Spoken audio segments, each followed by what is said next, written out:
Bueno, y ya para hablar por último sobre los diagnósticos diferenciales debemos tener en cuenta algunos puntos claves respecto a esto. Los diagnósticos diferenciales, la mayoría de los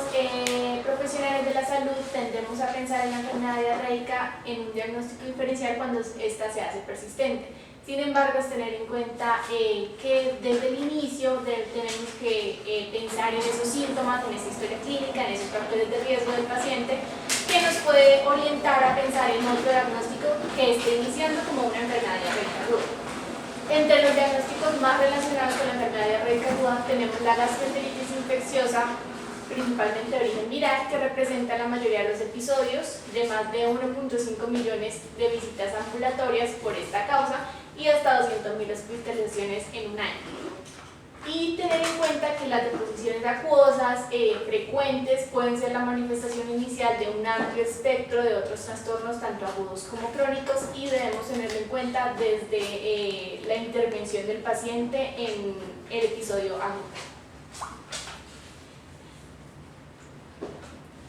Aquí pues presento como una tabla para clasificar los diferentes diagnósticos diferenciales dependiendo del origen. Tenemos tanto gastrointestinales en los adultos, que se presenta más como gastroenteritis, apendicitis, las no gastrointestinales como infecciones sistémicas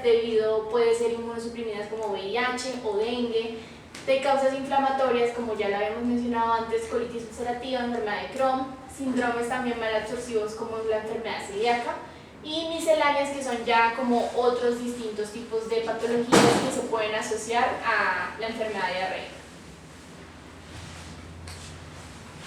Para iniciar pues vamos a tocar un poquito de todos estos diagnósticos diferenciales y hacer hincapié en los síntomas o la presentación que la diferencia de una enfermedad diarreica por sí sola. Tenemos primero la gastroenteritis aguda, cuya gravedad, el periodo de incubación, la duración de los síntomas del cuadro clínico dependerá del virus o de la bacteria y que más que todo se asocia como diarrea sin sangre, con emesis y fiebre, que pues el diagnóstico de esta patología va a ser netamente clínico, no requiere una prueba en heces. Y aquí tenemos como el cuadro de las principales etiologías para esta enfermedad.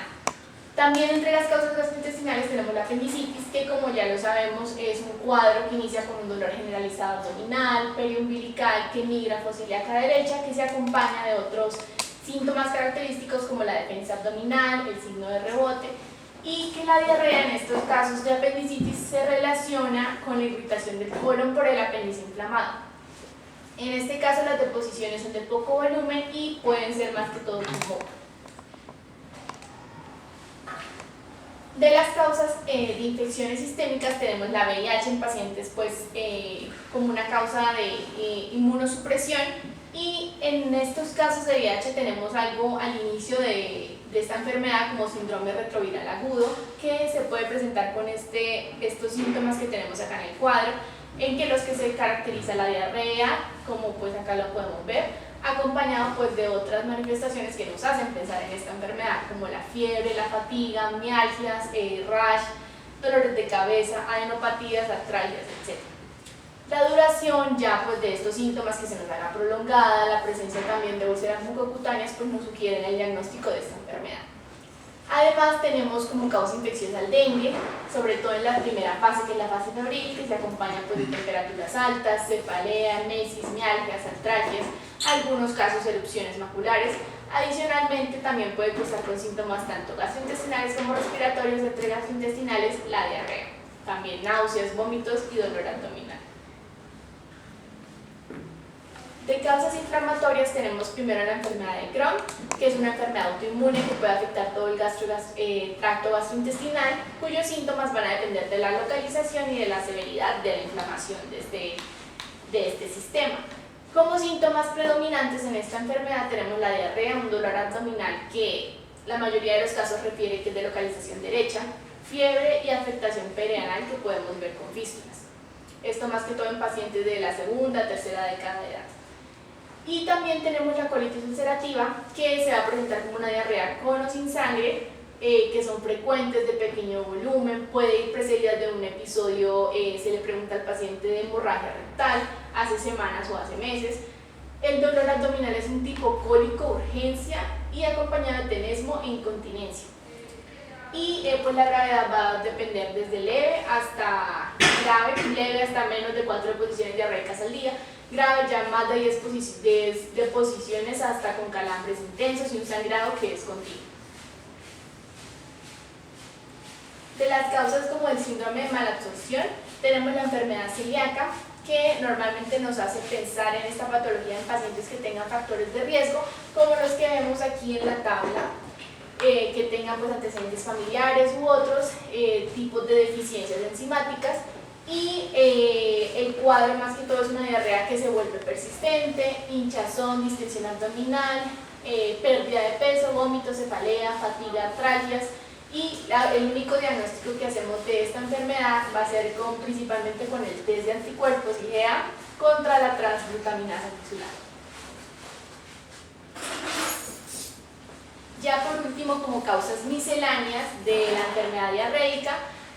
podemos asociarla al uso de fármacos, como ya habíamos mencionado, principalmente antibióticos como la amoxicilina, las cefalosporinas, la clindamicina, y el patógeno que resalta acá sería el Clostridium difficile, más específico y que mayor potencial tiene de producir casos graves.